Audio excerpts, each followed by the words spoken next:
say, why should we be organic? And this information is very important when we are going to be talking to farmers out there that have always used their urea, their name it, all the inorganic stuff, and seen the yield. Because many people say, it's good to be organic, but it doesn't make commercial sense. So we need to be able to convince people, and I think Angom knows this better than anyone else, of the importance of organic farming. Now, one thing that I learned, and unfortunately at a very late age, is that the soil is a living thing. The soil is like a city of its own, with microorganisms moving here and there, doing work. Like the way we see your blood, you have the white blood cells, you have the red blood cells. Each one of them has its work that it's doing. So the soil is equally the same. It's a complete system. So every time we disorganize the system, we make the system fail to work the way it should work.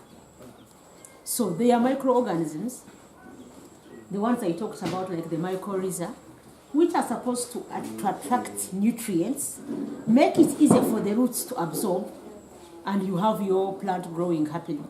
But now when you disorganize them with our chemicals, with whatever we are doing, they are not able to perform that task. So the reason we want to be organic is that we maintain the soil structure the way God meant it to be, so that it is able to do its job. Secondly, based on what Brenda said, when people tell you that for us we are just producing, it's not us going to eat, we are just making money. As farmers, we have to take responsibility of the consumer, whether we know them or don't know them, because people trust us to feed them. Someone who is coming to the market, when they are buying vegetables, they are taking them and telling their children, eat vegetable, it is healthy. You don't want to be the one who is responsible for giving a vegetable which is not healthy, and you know it, just because you want to make money. We may not have all the statistics, but we are seeing too many cases today of cancers, of sicknesses which we didn't actually know. And if us as farmers, we are making that contribution by the kind of things that we are using, we are not doing the right thing. But when you come to think about it, today we see a lot of people demanding organic food. We have had a challenge with our supermarkets.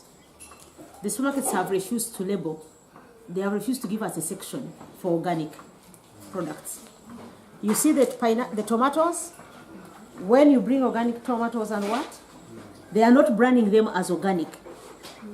They have refused because they are marketing their own things. So we also have another responsibility, or at policy level.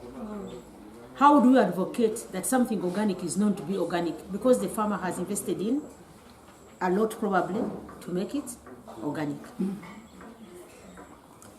But outside, in different countries out there, something organic is branded organic, and people pay even a higher price knowing the value of what they are buying. But you are not going to say you are organic unless you can be certified that way.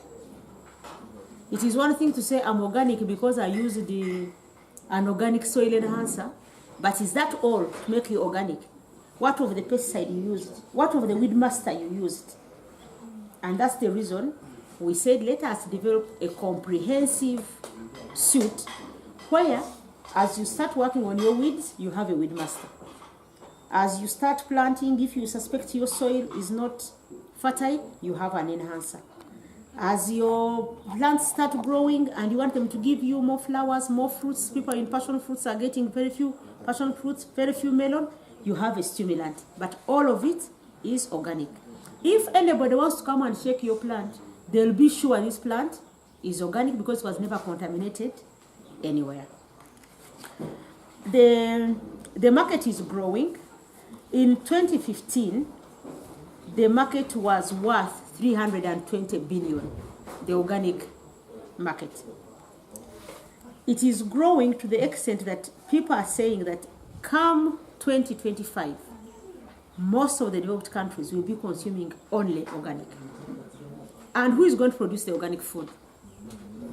You think they are the ones? No. Most likely, the person going to provide that organic food is going to be us. And that might be our competitive advantage, that might be our gold, that might be our oil. But how are we prepared to take the front seat of providing organic food for the world? Of course, I know people like you are following the trends in the economy. You know how we are standing as a country. You know our trade imbalance. We are importing more than exporting. So we are creating a debt all the time. And when the governor of Bank of Uganda tells that the money we have can allow us to import for 2 months, it's not good news. It is something that should worry every person here. But the question is, what do we do about it? We must be able to export. And if our competitive advantage is going to be on organic, then we must provide people the tools to be organic, and they are able to export organic. So what we start balancing the trade. So it's a bigger responsibility than just looking at it as ourselves. But then the other thing is, when you come to the inorganic farmer, every day they are constantly purchasing the same inorganic items to make sure their plants are growing. If you are applying fertilizers, every planting season you must buy. Not so? And the time you don't buy, because the soil structure has already been distorted, you will not be able to have your harvest. So you are in a marriage which is more like a prison of sorts. Without it, you won't be able to do that. And why should we hold our farmers hostage? That you have to be in a marriage for something which should be coming naturally. So with these products, we want to provide a solution that a farmer will use and be at ease. If you are using Resoil for 3 years, Resoil is releasing all the important nutrients for plant growth gradually for 3 years. So I will have spent on working on my acre, but for 3 years, whatever I have put in is still working. The first year I may not make a good margin, but after that, I should be able to realize the margin. And I'm not 100% married that I have to buy every planting season. Any questions? Any questions why we should advocate for organic farming? Is there somebody who has a doubt that probably organic is a good thing? Why are we leaving things which are already known? Okay, nobody is doubting this because we know it's very important.